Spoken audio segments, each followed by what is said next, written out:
fellow aspirants, welcome back to our channel चलो पढ़ो. So today we will discuss next 20 questions जो कि हमारे शिफ्ट 1 11 अक्टूबर 2022 को नेट JRF पॉलिटिकल साइंस से रिलेटेड है. ठीक है, तो हमने पहला जो 20 क्वेश्चन है पहली सीरीज़ में किया हुआ है उसको आप चेकआउट कर लीजिएगा. तो हम पहले क्वेश्चन से स्टार्ट करते हैं. प्रोजेक्ट मौसम से रिलेटेड क्वेश्चन आया था जो कि इंडियन ओशन से रिलेटेड है. ठीक है, इसका आंसर इंडियन ओशन होगा करेक्ट. ठीक है, नेक्स्ट क्वेश्चन हम आते हैं. पैरा डिप्लोमेसी से आया था. पैरा डिप्लोमेसी से आया था क्वेश्चन कि वो किससे रिलेटेड है. वो नरेंद्र मोदी से रिलेटेड है. ठीक है, पैरा डिप्लोमेसी जो है नरेंद्र मोदी से रिलेटेड है. नेक्स्ट क्वेश्चन हम लोग चलते हैं. बुक आई थी कि इंडियन पैराडॉक्स जो है ये बुक किसके द्वारा लिखी गई. तो ये मायरॉन वाइनर के द्वारा लिखी गई है. ठीक है, चलिए नेक्स्ट क्वेश्चन पे हम लोग चलते हैं.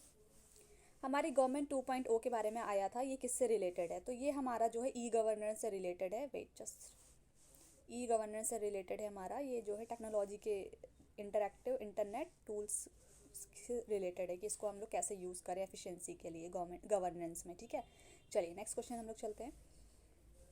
ये बुक आई थी राइज ऑफ द प्लेबियंस. ये जो है किसने लिखी है. तो ये जो है क्रिस्टोफर ज़ैफरलॉट और संजय कुमार ने लिखी है. ज़ैफरलॉट एंड संजय कुमार. ठीक है, चलिए नेक्स्ट क्वेश्चन हम लोग चलते हैं. आया था कि इसको जो है एक अरेंजिंग ऑर्डर में लगाना था. ठीक है, तो universal declaration of human rights सबसे पहले आएगा, फिर अमेरिकन आएगा, फिर covenant on civil and political rights आएगा, फिर वुमेन राइट्स वाला आएगा. ठीक है, ये है हमारा सीक्वेंस ऑर्डर में. नेक्स्ट क्वेश्चन हम लोग चलते हैं. नेक्स्ट क्वेश्चन है, इसको भी क्रोनोलॉजिकली लगाना था कि Henry Fayol, M P Follett, Chester Barnard, Dwight Waldo. So ये सीक्वेंस में ही मैंने से लिखा हुआ है, यही सीक्वेंस इसका था सही. ठीक है, सो नेक्स्ट क्वेश्चन पे हम लोग चलते हैं. ये हो गया हमारा. नेक्स्ट क्वेश्चन इज कि लोकपाल बिल को किसने कॉन्स्टिट्यूशन ऑम्बड्समैन को की तरह रिकमेंड किया था. तो वो किया था अशोक कुमार सेन जी ने. तो this is the right answer. Next question हम लोग चलते हैं कि ओपन डोर पॉलिसी. ये मैं आपको क्वेश्चन दे रही हूँ कि ओपन डोर पॉलिसी जो है इसका आंसर क्या होगा, आप मुझे बताइएगा. ठीक है, नेक्स्ट क्वेश्चन पे हम लोग चलते हैं. देखिए, इसमें भी आया था, बोला था कि इसमें से कौन सा सही है, A B B C A C इस टाइप का. सो डोकलाम ट्राइजेक्शन था, दिस इज़ राइट. ठीक है, उसके बाद Indian Nepal hydro power project था. तो जिस भी ऑप्शन में ये दोनों ऑप्शन थे वो हमारा करेक्ट आंसर था. ठीक है, नेक्स्ट हमारा है फ्रीडम ऑफ रिलीजन को अरेंज करना था. तो सबसे पहले freedom of conscience and free possession, profession, practice and propagation of religion था. Freedom to manage religious affair था. फिर freedom to payment of taxes for promotion of particular religion था. Freedom to attend religious instruction और religious worship in certain educational institution था. ठीक है, 25 to 25 article को एक तरीके से अरेंज करने का क्वेश्चन था. आई होप कि आप लोगों के क्वेश्चन सही जा रहे हों.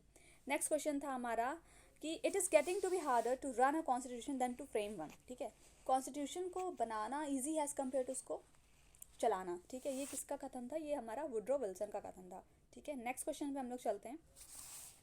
ये क्वेश्चन जो है ये हमारा था वाइस प्रेसिडेंट से रिलेटेड. ठीक है, वाइस प्रेसिडेंट से रिलेटेड ये क्वेश्चन था कि अगर प्रेसिडेंट की जो पोस्ट है खाली हो जाती है बाय चांस, सो अगर वाइस प्रेसिडेंट बन जाते हैं तो उनको जो है कुछ ऑप्शंस थे कि वो इनमें से क्या नहीं मिलेगा. ठीक है, तो उसमें यही था कि वो जो है जब वाइस प्रेसिडेंट से प्रेसिडेंट बन जाते हैं तो उनको जो है जो सैलरी अलाउंस है वो प्रेसिडेंट की मिलेगी, नॉट चेयरमैन ऑफ राज्यसभा मिलेगी. ठीक है, ये वाला ऑप्शन इसका सही था.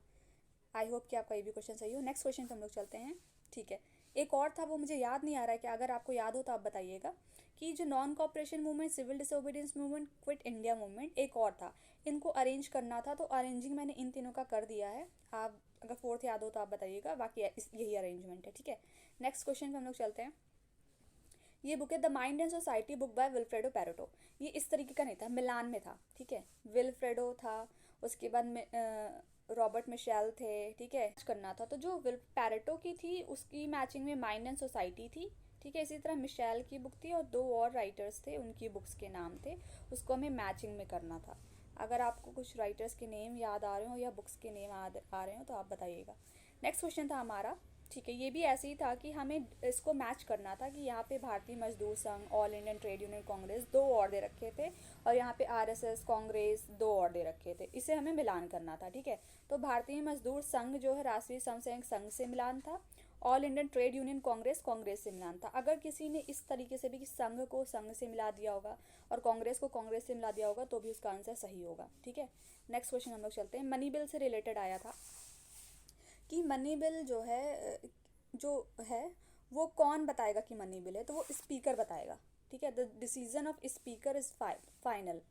ठीक है, रिलेटेड टू मनी बिल, कि वो बताएगा कि ये बिल मनी बिल है कि नहीं है, ये स्पीकर के हाथ में होगा। नेक्स्ट क्वेश्चन है हमारा, देखो ये भी क्वेश्चन था कि मैस्लो हायरार्की ऑफ नीड, ये जो था हायरार्की ऑफ नीड दे रखी थी, इधर मैस्लो दे रखा था।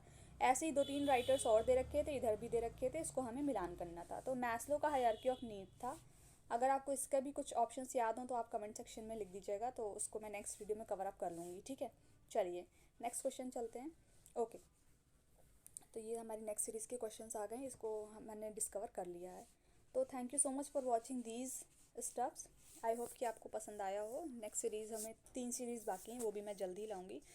ये तो तय है कि सारी के सारे क्वेश्चंस नहीं आ पाएंगे, क्योंकि पासेज के 10 क्वेश्चंस आए थे, तो वो नहीं हो पाएंगे। ठीक है, और कुछ रीज़न एजर्शन के एज इट इज़ क्वेश्चन नहीं हो पाएंगे। फैक्ट्स बेस्ड जितने भी क्वेश्चंस होंगे मोस्टली उसको कवर करने की कोशिश करेंगे। ठीक है, thank you so much for watching this video.